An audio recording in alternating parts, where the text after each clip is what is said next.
UAW, meanwhile, launching strikes at 3 plants after failing to reach a deal with GM, Ford, and Stellantis. And Phil LeBeau joins us now with the CEO of GM, Mary Barra. Hey, Phil. Hey, Joe. Mary, thank you for joining us. Mary Barra, Chair and CEO of General Motors. Strike was called at midnight. What's your reaction initially? And I know you knew this was coming, but what's your reaction?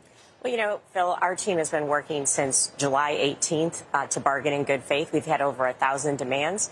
I'm extremely frustrated and disappointed. We don't need to be on strike right now. You know, we put a historic offer on the table that not only has very significant gross wage increases, you know, total through the contract, over 20%, that compounded is 21%. But we also have job security. We maintain world-class health care. There's so many aspects of this, of the offer we have on the table that I think really is going to resonate with our employees. So we didn't need to be here.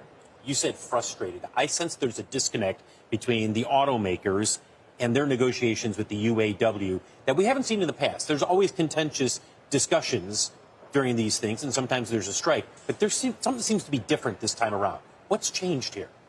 Well, you know, every negotiation takes on, the personality of the leader who's running, you know, from a UAW perspective, as well as what the situational issues are of the time.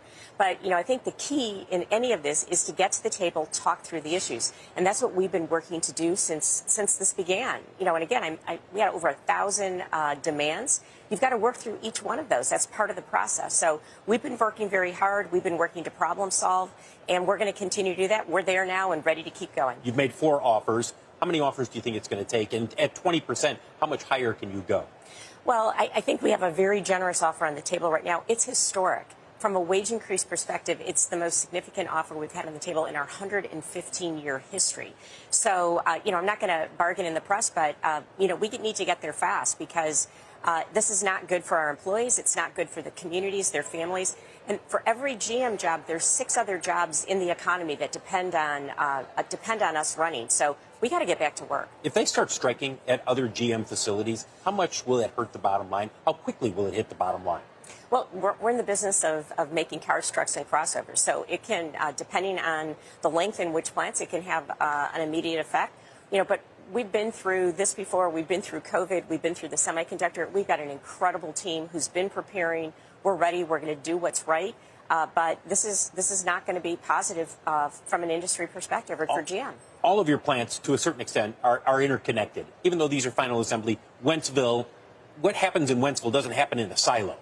And so the question becomes, if other plants are hit, and I'm talking separate from an engine and transmission that feeds all the plants, is there a ripple-on effect in terms of it adds to the complexity of managing the situation? Absolutely, absolutely. Because, you know, a lot of our assembly plants also have contiguous stamping plants that may serve other plants. So, you know, we've worked to have a very efficient manufacturing network. So, yes, even one plant is going to start to have impact. Any chance we see a change in production? Separate. I mean, obviously, Wentzville's not in production right now. But any sense that production, while it continues at the other plants, does it change? You know, we'll evaluate that. The team has already been looking at that, and we'll continue to do that and be very responsive. Our team knows how to manage this. 4 years ago, you went through this. But as I mentioned earlier, this does seem a little bit different. What's your sense in terms of how long this will go? Obviously, you'd love to resolve it tomorrow. But you've done this before. You know the rhythm and the cadence. What's your sense in terms of how long this strike may go? I think the strike can get resolved very quickly. Again, we have a historic offer on the table. And, you know, from a job security perspective, we're unique in that we have work and products for every single one of our facilities. About more than 2 years ago, as we started to really plan the EV transformation, we made sure we had work for everyone. It's one of the reasons we designed in-house power units, and we've already started to allocate power units to our internal combustion engine plants. So this is something we've been working on for a long time. To make sure we can bring everyone along. I think our GM team members who are represented have told me time and time again, job security is very important to them. How you get job security is making sure you have beautifully designed car, trucks, and crossovers that people want to buy, and we have those right now. All of our vehicles are in strong demand, both our ICE portfolio and our EV portfolio. So we got to get back to work so we don't lose ground. I know you've been in touch with the White House. They're taking an active interest in what's happening here.